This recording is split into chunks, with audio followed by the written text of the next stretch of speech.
Hey everybody, what is going on? Hexlex here. I got another Master Duel video for you. It's time once again for our weekly viewer special.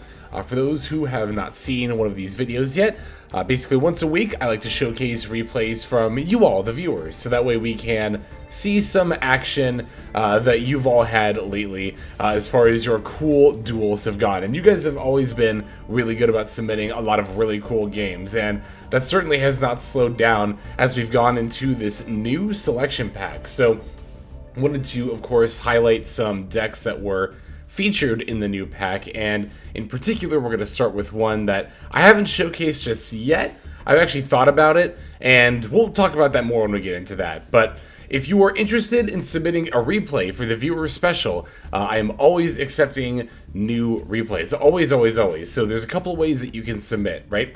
The first and, in my opinion, best way to submit would be to go to our Discord. So if you go to the description below, you can find a link to the Discord there. If you click the invite there, you'll be able to join. And in the Master Duel section of the Discord server, we have a channel dedicated to viewer special submissions. So you can submit the replay there, and I'm always looking at it. I always kind of poke in every day and just see what all has come in. So it's a good place to make sure that it is, definitely seen. I will also look at the ones, however, that are submitted on YouTube as well. So if you don't have a Discord account, or if you're not interested in joining, that's completely fine as well. You can submit your replay in the comments below. So as far as how to submit the replay itself, the main bit of information that I will require from you is the 9-digit player ID. That way I'm able to go to your account and view your replays. Please make sure that you are saving the replays publicly. If they're not set to public, then I'm not able to view them. It's also very helpful if you have multiple replays saved, if you include the date and time and or name of your opponent. That way I know specifically which one game you would like me to see there.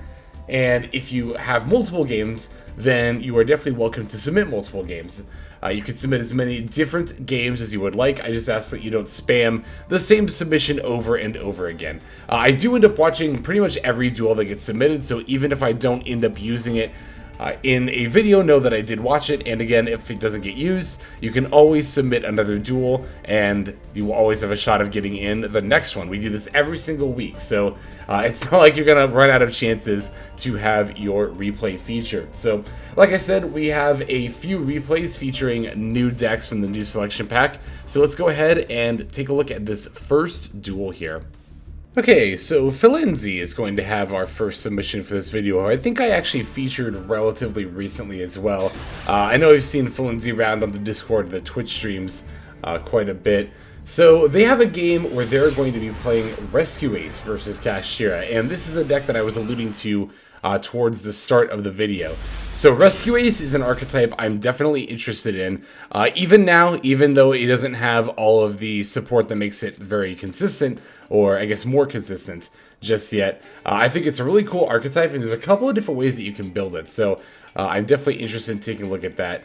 As always, I like to peek at extra decks here. The cool thing about Rescue Ace is that they don't have any extra deck monsters, so your entire extra deck is going to end up being generic, which I think is cool because it allows you to be very flexible in all the different stuff you can play. So, alright, looking at this hand, we have the Monitor, a couple of Fire Engines, a 1-for-1, and an Extrav. So, Dimension Shifter is going to come down right away from the opponent. I think that will ultimately end up mattering because Turbulence is summoned by banishing Rescue Ace cards from the graveyard. So, alright, we're rocking some Fenrirs. I like the idea of playing Fenrir in this deck. Normal summoning Monitor to search a Rescue Ace trap, but our opponent's going to imperm it? That seems a little bit questionable, imperm, to me, honestly. Like, I feel like our opponent probably should have, held it, maybe used it on the Fenrir on the follow-up turn, but honestly, I feel like one of the kind of pros to playing Rescue Ace is that your opponents probably won't know how to play against it. Not that I'm, claiming to be an expert or anything, but I do know a Rescue Ace expert that we could potentially get on, so maybe we'll be talking to her at some point, who knows. But we are going to get to pull a Fire Hydrant out of the deck thanks to the Fire Engine here, and we also get to special a Fire Engine since our Fire Hydrant was special summoned, rather. Ooh, and now here comes the Turbulence. That's coming down in response to the Cashier Unicorn effect, which is adding Birth here. I wonder why your opponent didn't, did they just summon Unicorn and go to battle phase? Hang on, they used the field spell to add Rise Heart. Special the Unicorn. We activated Engine for Hydrant. And then summoned the Fire Engine, and then... How interesting. I guess we're just battling over the Fenrir here in order to make sure that we don't get disrupted. That makes sense. That actually does make sense, yeah. And then that's when we activated Unicorn's effect. Okay. I've just been talking. I wasn't, I was trying to remember exactly how this duel went. But okay, so now they're going to throw down the Rise Heart, banishing a Scareclaw Cashier. Yeah, they had the Theosis. That was kind of obvious from the fact that they added the Birth. Now we get to wheel the Scareclaw Cashier back to the hand, which is very, very good. Of course, the Dimension Shifter caused the Theosis to get banished, which did proc its additional effect. Oh, they're throwing down an Ogre, too? Wow, they're actually just playing literally every Cashier main deck monster right now. And we're making a Rise Heart with 3 materials? Is that what this is? Wow. I guess to be fair, in the order that we did it, we would have had to have done it that way. Oh, I see. We wanted to get rid of... Interesting that we didn't get rid of, we got rid of Turbulence, but not the Hydrant. Okay. I don't know, because the Hydrant can just add another Turbulence, right? I feel like that was the card to get rid of. Maybe. Who knows? Stealing one of the Fire Engines. Okay. Now going for Era. Oh my god. So this is quite a board to play through. Big Eye, Era, and a Rise Heart. And the Fenrir too, of course, and a back row as well. So we're going to summon one, but they're going to pop a card. I don't know why I looked at Monitor there. It was the Fire... Oh, because they targeted that. That's why... I don't know why they targeted Monitor, to be honest. I feel like... Again, why are they not going after Fire Hydrant? Do they not know this is the key card? Again, I think maybe people just don't know how this deck works. Or maybe I don't, and it's not right to go after Fire Hydrant? Who knows? I mean, somebody does, I'm sure. Interesting that our opponent's going out of their way to use so much removal so quickly. That's a thing that I notice is that, like, one of the more common ways I see people misplay is that they'll just kind of shotgun all their disruption at once, and it's like, it really pays to be patient with disruption, honestly. I feel that it's often best, not always, but often best to hold it until you absolutely need it. Like, you know, really consider what, wow, wait, they're activating Big Bang here? That's very surprising. Yeah, it's best to consider, like, you know, is what my opponent is doing, like, threatening to the point where I need to use this disruption? And, of course, you do have to think ahead and think about the implications of, you know, what that resulting play will be. But if the answer is no, like, you can let a lot of things slide. I think a lot more than people realize, but... Alright, draw phase, we're going to make the, we're going to destroy the Rise Heart, and then we're going to make the Turbulence not only gain stats, but also become immune to monster effects. And holy cow, that top deck Duster. But it's actually not going to really be enough here.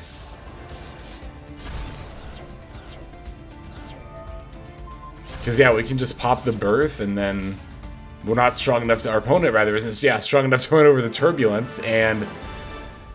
Then we can just kind of start recycling our stuff. And does the Turbulence... I'm trying to remember exactly how this card works. Does it only set from the deck? It does set directly from the deck, but... Oh, it's the field spell. That's right. The field spell is what recycles our stuff back into the deck. So we would just have to have a way to search that. I mean, we have the 1-for-1 and a monster. So we could Hydrant, get a monster search, and... Ooh, I think... Is there a Rescue Ace that searches spell cards? I'm sure there is. I just don't remember off the top of my head, but...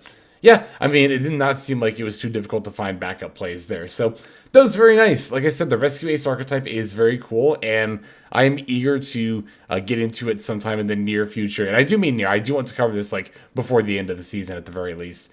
But yeah, thank you very much, Felinzi, for this duel. Let's go ahead and take a look at the next one here. Okay, so our next viewer duel is actually one in multiple senses. We're going to see a duel from our attention here, who has a replay against 8bots, who those of you who are frequenting the streams might recognize both of these viewers here. It's funny, they actually ran into each other on ladder, which is kind of wild.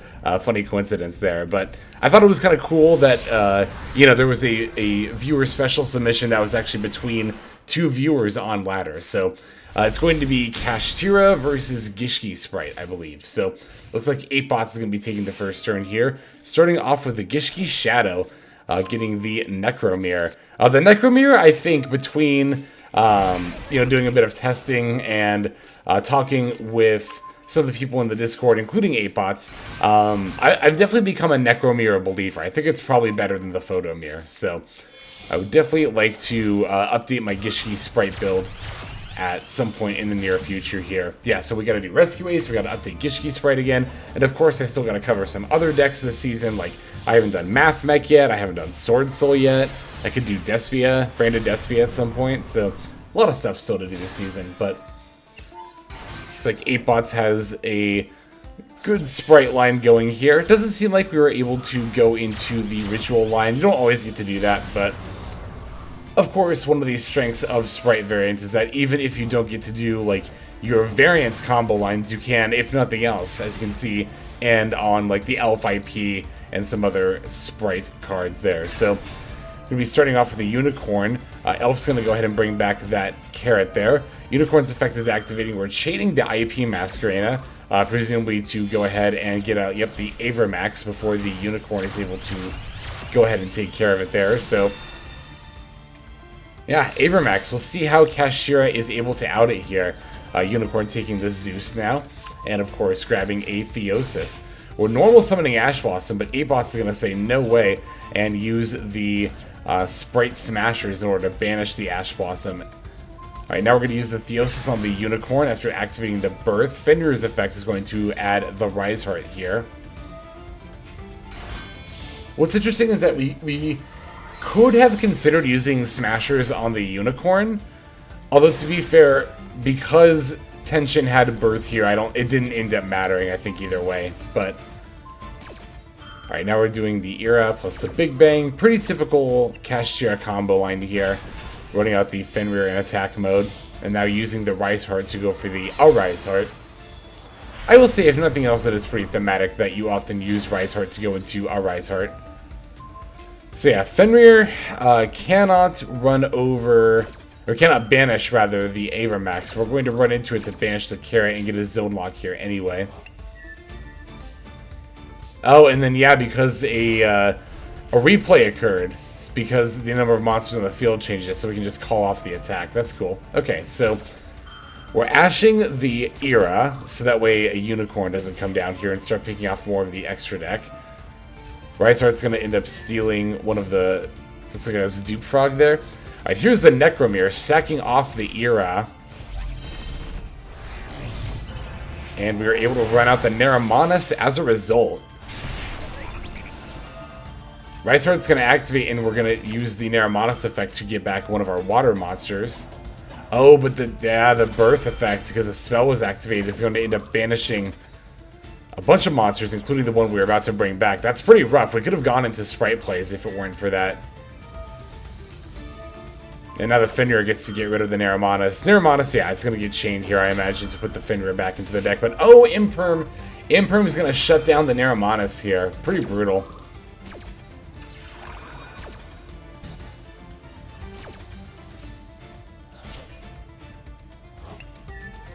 Rise Heart even stealing the Neramanus and attaching it as a material. That's so brutal.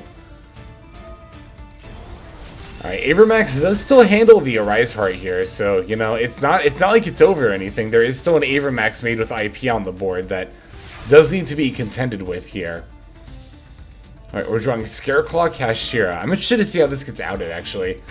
Alright, we're birthing for Unicorn. Fenrir for Rise Heart. Unicorn for, yep, Theosis. I was going to say, I imagine Theosis. Theosis on Unicorn for Ogre. Okay, we're playing Ogre. Right on.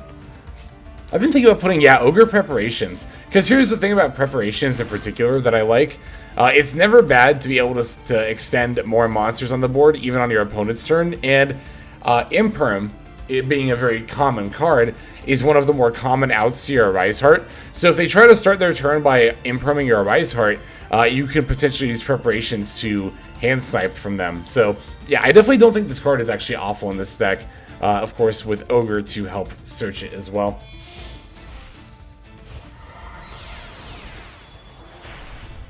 Another era, going for round number 2 with that. Here comes these. Oh, the Scareclaw Cashier negates card effects that during the battle phase, or rather, it negates the effects of the monsters that your Scareclaw or Cashier monsters battle with. Oh, that's okay. I see. That's how we're gonna out the Avermax, I think. I think we're gonna end up, yeah, crashing. Oh, no, we can just banish it because the effect is negated altogether. So, yeah. That's brutal. That's not just no attack buff. That's no target protection either. And then we steal the Avermax. That's so gross. You know, I will say the Scareclaw Cashier is a way better card than it reads on paper. That effect of negating effects during the, like, that your Cashier monsters battle into, that's super relevant. When I've been testing Cashier, that's definitely come up more than once, so I can absolutely see it. Holy cow, that was good. That was a nice finish there, but it was very well played on both sides. I think that were it not for like 1 or 2 pieces of that disruption that there was definitely a world where 8-bots came back on that next turn. Oh my god, yeah, with the Neromanus not being able to bring back the monster, that was rough. That was very rough, but yeah, we definitely still have another duel to go ahead and check out, so let's hop straight into that one here. Alright, so 1, 2, 3, 4, 5 has our next game for us here. It's going to be our last one for this video, and it is going to end up being... Oh, I have my sad face on because I've been using the number pad here, but it's going to end up being another Kashtira mirror. I know there's been... Don't worry, I've seen the comments that are like, you know, you're only showing Kashtira, and it's, you know, it's because the deck is new. But I promise this channel is not just going to be Kashtira 24/7. Again, I'm very interested in trying out Rescue Ace, among other decks like Mathvex, Sword Soul, etc. So, okay, yeah, we're using the Planet Pathfinder. I wanted to take a peek. Oh, I forgot to look at Tension's extra deck, but it's fine. Yeah, I always like looking at the extra decks here. I'm guessing we're playing Extra because we have 2... You have a Royal Big Eye, that's really cool. We have 2 Big Eye, we have 3 Era, and we have 3 Arise. Right? This is definitely an extra deck if I've ever seen one. So, yeah, interested to see how this plays out here. Using the Pathfinder for the rates off. It's funny, that's actually like the first time I've seen somebody resolve that effect. I've played like a couple, I mean a literal handful of games in a build with Pathfinder and just haven't drawn it yet. And every time my opponent has Pathfinder, I've had like Called by or Ash Blossom, so... I mean, I say every time, I've probably seen Pathfinder like 2, maybe 3 times, but I've just happened to have had the answer every single time.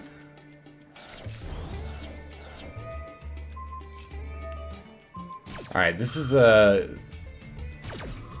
be like a 9-turn mirror, isn't it? It's interesting to see how this will play out here, because we're starting off very, very well here. Oh, that's interesting. Okay, we're dumping off the other unit into the graveyard using the Rate Soth effect. I hadn't considered that. Okay, cool. And then we get to bring it back with Birth. That's cute. I like that.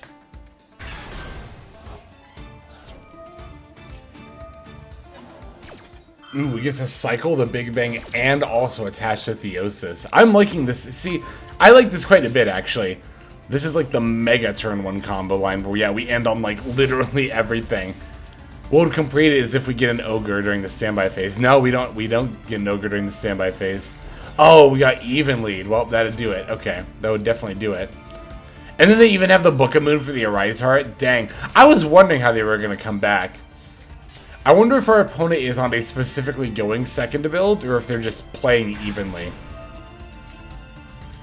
Going second cash is an idea I've seen many people have, so...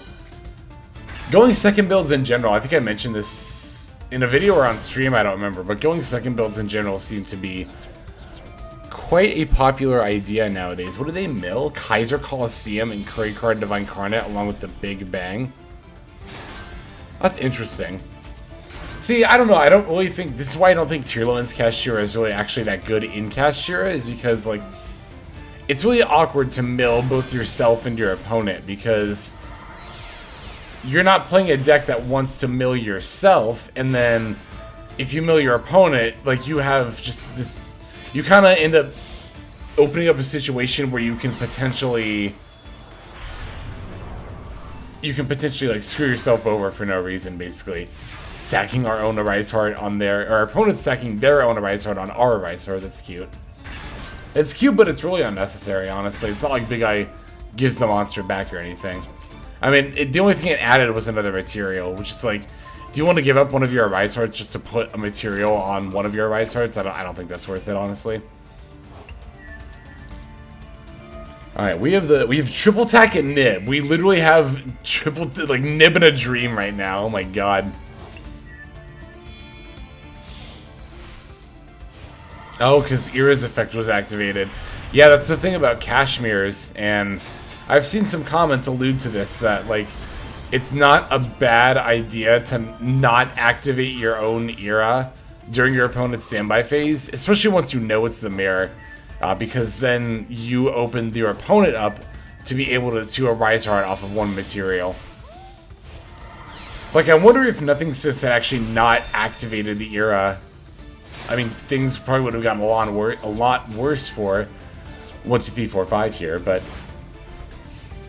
now we end up with a Zeus with 3 mats. Opponent's pretty much in top deck mode. They did have an Ogre. Oh, interesting. Okay. Ooh, we're playing Thrust? Okay. They end up taking.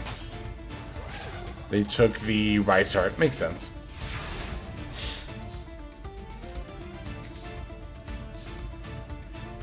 Yeah, I was gonna say, we just flipped this Zeus to attack mode, and that's the thing. I think Cash, this was definitely true of the first wave of support, and it's like kind of true now still, is that it can have it can have a hard time recovering from getting like board wiped by a Zeus or something. We're not attacking. That's really interesting. Not attacking? I wonder why we wouldn't attack there. Are we waiting to see if we can get... Because of our opponent's Ogre, we know we're going to get the birth, and we know we can win the turn that resolves. I see. I understand. That was actually not too shabby. I mean, I don't know. I think we probably could have still attacked, but I understand the reasoning why not to attack there. It clicked as soon as like we were about to draw. I was like, wait a second. We're about to draw the birth, and I know that, and actually both of us knew that because of the Ogre. So that's why we didn't attack yet. That makes sense. Okay. Yeah, no, it was, the Kashmir is really interesting. I think there's a lot of nuance to it.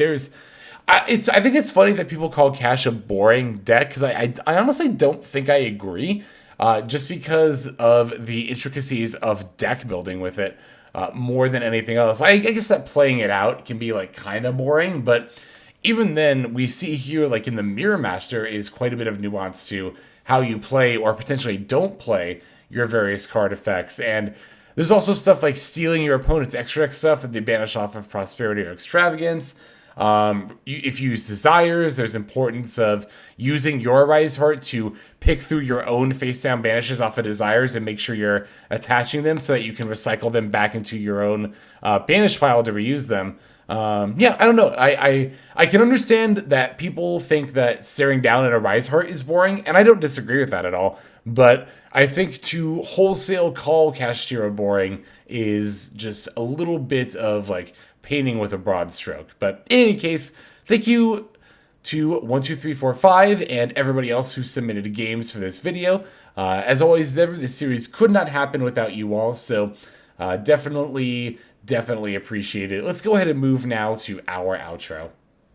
Alright everybody, that's going to do it for this video. Thank you for watching it all the way to the very end. That means a whole lot to me, and it's also a fantastic way to support the channel. And if you're interested in supporting the channel in other ways besides YouTube, there are plenty of ways to do that. If you check out the description below, you'll find a bunch of links down there. One of them goes to my Patreon. You're actually seeing the names of everyone subscribed to the Patreon on the screen right now. So if you're interested in getting your name in the credits here at the end, if you want to see more daily Master Duel content, or if you're interested in one-on-one private coaching sessions I offer offer all of that on Patreon. I also stream live on Twitch. Feel free to go ahead and click that link and follow and or subscribe there. I also have the Discord community, if you want to follow that link, where hundreds of duelists have already signed up. Free to join, and you can just come hang out, talk about the game, and chill in general. Final link that's going to be in the description is my Twitter. You can follow that if you want some more notifications of what's happening with the channel. So, all in all, thank you all so much for watching, and I hope you have a fantastic day.